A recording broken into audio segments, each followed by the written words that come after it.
la troisième journée de la Champions Cup avec le coup d'envoi donné par les Racingmen à Swansea sur le terrain des Ospreys. Avec un premier plaquage de Ben Arous, on va surveiller Monsieur Doll.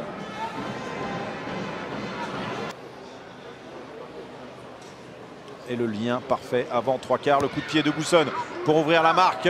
Oui, ça passe. Et Gousson pour permettre au Racing de mener 6-0 après 11 minutes.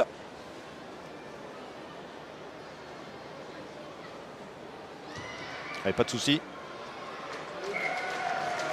Et ça fait 6-0 pour le Racing. Plus de 1600 points réussis avec les Ospreys en plus de 150 matchs.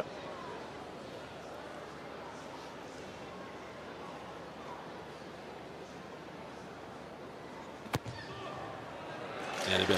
Allez, pas de souci. Pas de souci pour lui. Le voilà qui permet aux Ospreys de marquer leur premier point. On est rentré dans les 22. Phillips, bien chassé, qui peut transmettre à nouveau à Zarzeski. Zarzeski qui continue d'avancer. Tous les ballons portés pour le moment progressent du nouveau du côté du Racing avec un gros déblayage encore une fois du Calcon maintenant. Et au moment où je dis ça, justement sur cette prise de balle, ils n'ont pas pu avancer. Le ballon dans les pieds de Zarzeski qui a pu transmettre, a planté. Et le relais de Kruger maintenant. Kruger, la passion à pas de là, oh là là, pour Van der Merwe. Van der Merwe pour le premier essai retourné. Aïe, que va dire Monsieur Doyle? Il va demander la vidéo. Ouais, à mon avis, il va demander la vidéo. Mais Van der Merwe, dans cette situation, il est très difficile. Même pas vidéo. Même pas. L'arbitre de touche a bien vu. On a vu son bras aplati. Alors, c'était difficile de voir s'il n'avait pas lâché le ballon avant. L'arbitre de touche, lui, il était bien placé. Et magnifique action.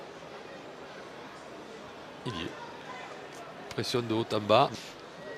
11-3 avec la transformation peut-être de Gousson derrière pour porter l'avantage à plus 10. Ça passe. Ça passe pour Gousson.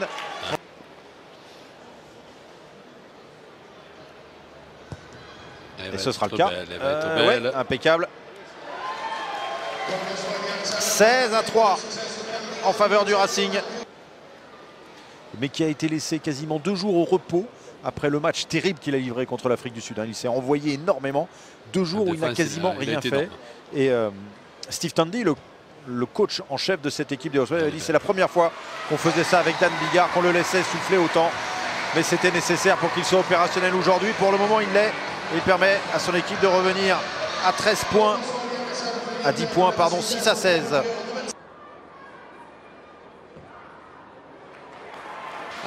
Le coup de pied réussi cette fois-ci par Bigard. Ce sont les premiers points dans cette seconde période.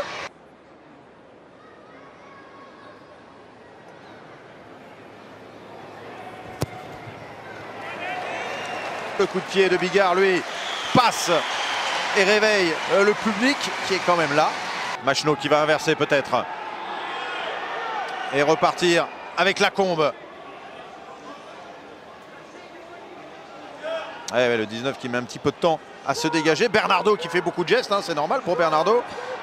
On ne l'entend pas beaucoup mais il fait des gestes. Et la tentative de drop qui passe de la part de Gousson. Et voilà enfin cette période de domination du Racing qui se concrétise avec des points. Les premiers dans cette seconde période pour le Racing. Il avait Gousson derrière mais il a préféré taper lui-même. Tipuric qui va jouer rapidement cette touche.